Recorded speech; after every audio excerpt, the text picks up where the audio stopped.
Hai semua, banyak negara-negara di dunia yang tidak memiliki lahan subur, dan negara-negara tersebut antara lain negara Cina dan Arab Saudi.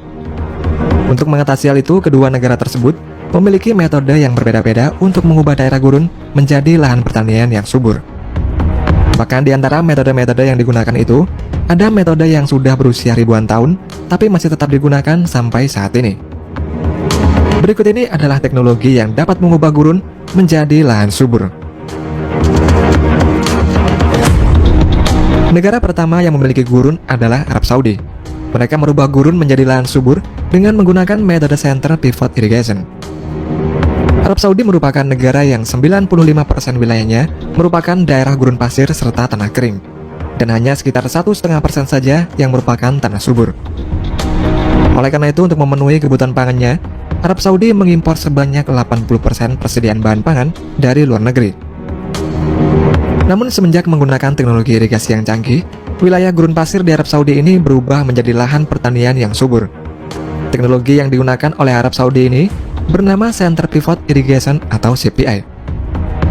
Teknologi CPI ini merupakan salah satu irigasi mekanis yang digunakan untuk mengairi area melingkar besar menggunakan alat penyiram semacam sprinkler. Untuk air yang digunakan pada metode ini menggunakan air fosil yang terletak 1 km di dalam tanah. Sebagai perbandingan, pada tahun 1961, tanah subur di Arab Saudi hanya seluas 11.400 km persegi, atau sekitar 0,5% dari total luas Arab Saudi. Sedangkan pada tahun 2016, tanah subur di Arab Saudi ini meningkat hampir 3 kali lipat menjadi 35.000 km persegi setelah menggunakan teknologi ini. Dengan menggunakan teknologi ini, sekarang Arab Saudi bahkan menjadi pengekspor sayuran serta buah-buahan yang terbesar di seluruh dunia.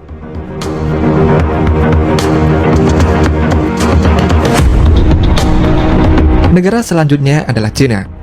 Cina merupakan negara dengan wilayah paling luas nomor 3 di dunia. Namun tidak semua wilayah Cina ini merupakan lahan subur, bahkan banyak wilayah di Cina ini merupakan daerah tandus dan padang pasir.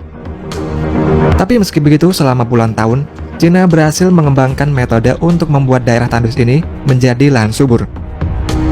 Metode-metode itu diantaranya yang pertama adalah Great Green Wall. Proyek Great Green Wall atau tembok hijau Cina adalah proyek yang dirancang untuk mencegah penggurunan atau perluasan gurun di Gurun Gobi, di mana setiap tahunnya penggurunan ini telah mengubah 3.600 km lahan subur di Cina Utara menjadi wilayah kering dan tandus. Total luas wilayah yang terkena penggurunan ini sekitar 2,8 juta km persegi atau 28% dari total wilayah Cina. Selain itu, penggurunan pada Gurun Gobi ini menyebabkan badai pasir reguler yang sering melanda wilayah Beijing pada bulan Maret dan April. Proyek ini merupakan proyek penghijauan terbesar dalam sejarah manusia yang dimulai pada tahun 1978 dan diperkirakan selesai pada tahun 2050. Ketika selesai nanti, proyek ini memiliki target untuk menanam pohon seluas 88 juta hektar yang bertindak sebagai hutan pelindung di wilayah Great Green Wall sepanjang 4.800 km dan lebarnya 1.448 km.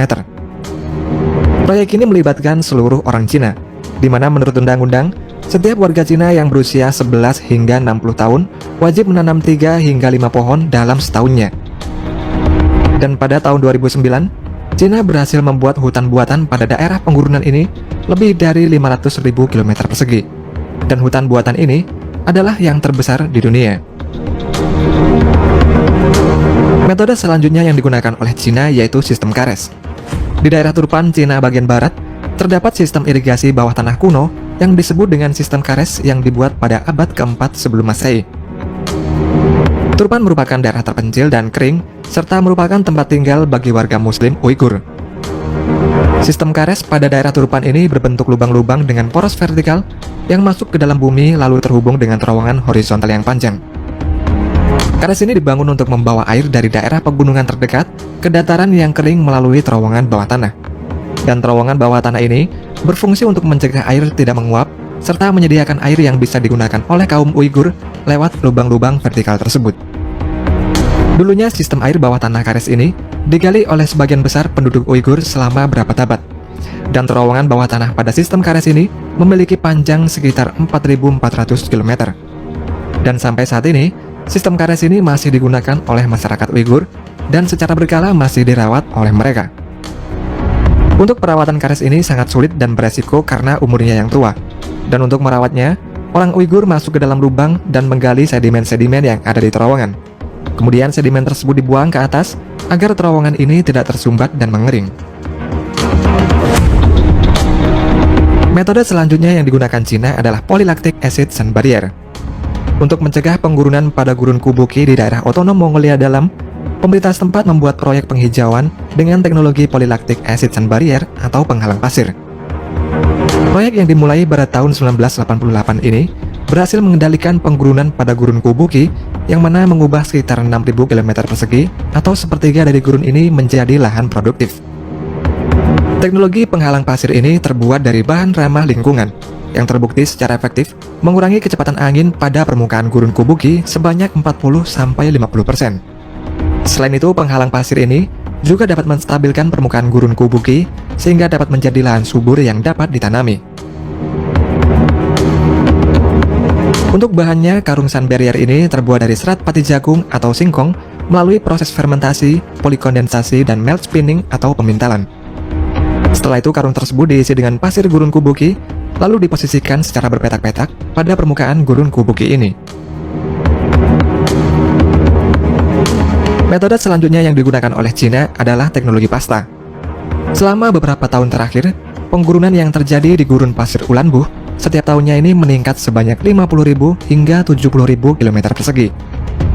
Untuk mengatasi hal itu, pada tahun 2017, para ilmuwan dari Universitas Chongqing, Cina, berhasil merubah padang pasir Ulanbuh ini menjadi lahan pertanian yang subur, serta mengendalikan penggurunan dengan menggunakan teknologi baru yang mereka ciptakan.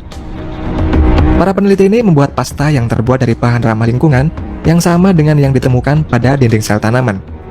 Pasta ini terbuat dari larutan natrium karboksimetil selulosa atau CMC yang kemudian dikombinasikan dengan pasir gurun. Dengan menggunakan pasta ini, akan mengubah pasir gurun menjadi tanah yang bisa menyimpan air serta nutrisi untuk pertumbuhan tanaman.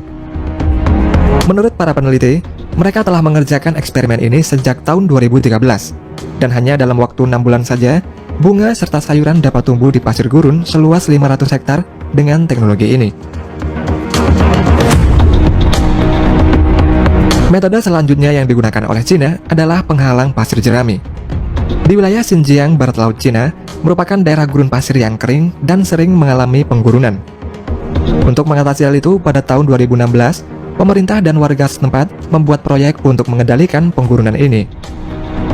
Metode yang digunakan pada proyek ini sangat sederhana, yakni membuat penghalang pasir jerami pada gurun pasir. Pada prosesnya, para warga menggali pasir gurun, lalu menaruh jerami kering pada galian tersebut, setelah itu ditimbun sampai membentuk penghalang pasir jerami. Dengan struktur seperti itu, penghalang pasir jerami ini mampu mengendalikan pergerakan pasir gurun sehingga dapat mencegah proses penggurunan yang meluas. Metode ini terbukti sangat efektif, dan dalam beberapa tahun wilayah Xinjiang ini menjadi lahan subur yang dapat ditanami berbagai macam tanaman serta dihuni berbagai macam binatang. Dan karena keberhasilannya ini, teknologi penghalang pasir jerami yang sederhana ini diterapkan oleh negara-negara lain seperti Arab Saudi, Afrika Selatan, dan juga Mesir.